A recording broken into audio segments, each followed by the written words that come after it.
Alright, tonight we're cooking on the ArcPit. Had a fire burning here for about half an hour with some good hardwood. Fire's burnt down now. We're going to be cooking on the arc plate tonight, just to get that nice flavour going through. So once your fire's died down, you want a nice low to medium heat and let the stainless warm up nice and slow. You don't want to hit it with too high of a heat.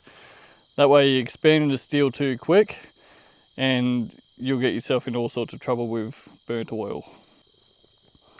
Alright, so the way we tell if the plate's ready to cook on is using the water test. So all you get is a little bit of water, flick a little bit of water on, and if it evaporates or sits there and bubbles slowly, it's not ready, it's not hot enough yet. So let it sit for a little bit longer. You want to see the water beads beading around or dancing around the plate. So you should be able to see it go into little balls and then run off or dance around. And that's how you know you're ready to cook. Right, so we're at about the 3 to 4 minute mark. Let's give it another check and see if it's ready. And that's exactly what you want to see. So you see it forming little balls. We're a little bit cold along the edge where the fire isn't, but where we're going to be cooking, it's perfect. So now we will hit it with the oil. So you want to use a high temperature oil, otherwise you'll find your plate will go black and it will just burn the oil instantly. So we always use a tipper oil, and avocado oil is the way to go.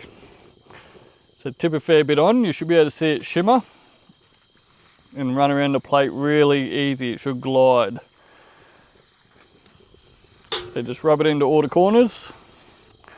Let it sit there and let the oil get the temperature before you slap your meat on. It's most important. Once your oil's the temperature, then you can put your meat on and it'll be non-stick.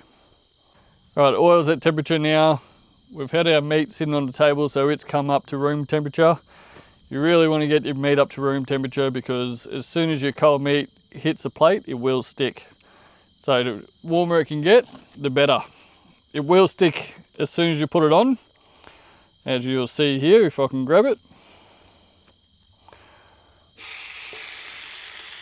So as you can see there, that's stuck. Stuck like shit to a blanket.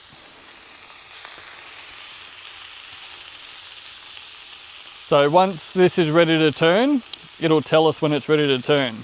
When you can move the steak and it's not stuck, it's ready to turn. That'll give you a nice medium. Same with chops, anything you put on there will stick straight away. It's all about the cold meat hitting the hot plate and that temperature change, and it closes the pores up on the stainless. So once your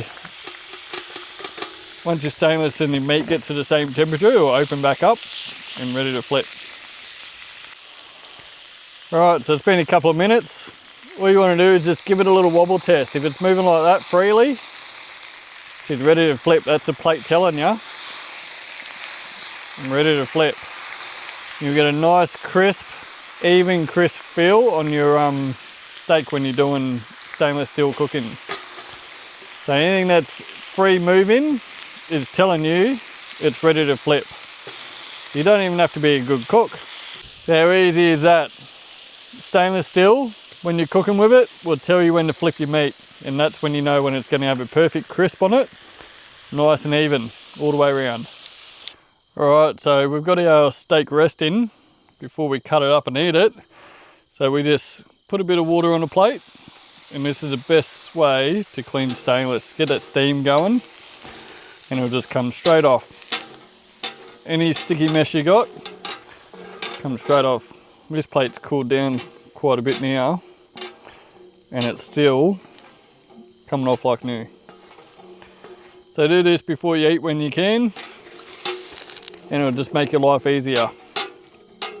If your plate is black at all, it means you've heated up your oil way too much, and that's what's causing the blackness. So that's after chops, lamb chops and steak. A simple clean and ready to go again.